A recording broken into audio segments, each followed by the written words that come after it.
Wine सुकून से सो रही थी। जंकुक बाहर बैठा लाउंज में अपना काम कर रहा था।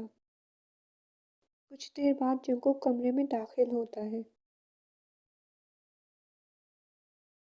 कितनी जल्दी सो जाती है ये लड़की। मेरे लिए तो अब वक्त ही नहीं है इसके पास। वो बिस्तर के किनारे बैठा वाइन के सोते हुए वजूद को देखकर आहिस्ता से बोला, आप भी तो सारा वक्त काम में मसरूफ रहते हैं। वो आंखें खोल कर उसे देखती है। तुम जाग रही थी? वो सीधा बैठ गया। जी, आपका ही इंतज़ार कर रही थी। वो भी उठकर बैठ गई। तो क्या बोल रहे थे आप? मैं आपको टाइम नहीं देती। वो अपने हाथ सीने के गिर्द बांधती है। मजाक कर रहा था मेरी जान। वो हंसते हुए बोला। अच्छा जी, अब फौरन पलट गए। वो उसे आंखें दिखाती है। तो मैं क्या करूं? मैं जब तुम्हारे साथ वक्त गुजारने का सोचता हूँ तुम मसरूफ होती हो या तो थक कर सो जाती हो। वो पाउट बनाकर शिकायत करने लगा।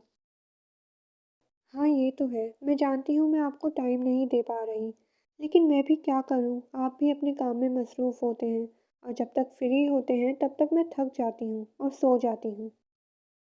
लेकिन अभी तो हम दोनों फारिग हैं ना। हाँ बिल्कुल, तो चलें, अब बोलें क्या बोलना है। नहीं, मुझे बोलना नहीं है, मुझे करना है। क्या? वो मासूम उसकी बात न समझी। शरारतें? उसने शरारत भरे लहजे में कहा। वाइन का चेहरा लाल हो गया। खैर दिल तो उसका भी मचल रहा था, तो फिर हो जाए शुरू। और बिना वक्त ज़ाया किए जंकुक वाइन पर लपका और उसके होंठ अपने होठों की गिरफ्त में लिए। जंकुक वाइन के होठों से गुजरता हुआ उसकी गर्दन पर पहुंचा। उसकी गर्दन पर वेट किसेस किए, लेकिन मम्मा पापा क्या कर रहे हैं आप दोनों? वो दरवाज़ा खोलकर अंदर आता है। लेकिन वो मासूम बच्चा कुछ देखे उससे पहले ही वाइन जंकुक को जोर से धक्का देती है। जंकुक जमीन पर जा गिरता है। कुछ नहीं बेटा। कुछ तो कर रहे थे, मुझे बहुत आवाज़ें आ रही थी, कुछ कुछ चुप जैसी। उसने मासूम अंदाज से पूछा। तेरे माँ बाप ने तुझे तमीज़ नहीं सिखाई कि किसी के कमरे में बिना खटखटाए नहीं जाते? वो ज़मीन पर बैठा उसे गुस्से से देख रहा था। हाँ तो वो किसी के घर जाते हैं तब ना, अपने मम्मा पापा के कमरे में कौन पूछ कर आता है? वो आकर बिस्तर पर बैठ जाता है वाइन के पास। बदतमीज, उसे गुस्से से देखकर कहा। यहाँ क्यों बैठ गए? जाओ अपने कमरे में। मुझे मम्मा के पास सोना है। वो वाइन के गले लग गया। जी नहीं, ये मेरी जगह है, मेरा कमरा है, अपने कमरे में जाओ चलो। नहीं, मैं तो मम्मा के पास ही सोऊंगा। वो वाइन की गोद में लेट गया। जंकुक, क्या आप बच्चे से जिद कर रहे हैं? सोने दे इसे हमारे बीच आज रात। बीच में? अब ये टिड्डा हमारे बीच में आएगा?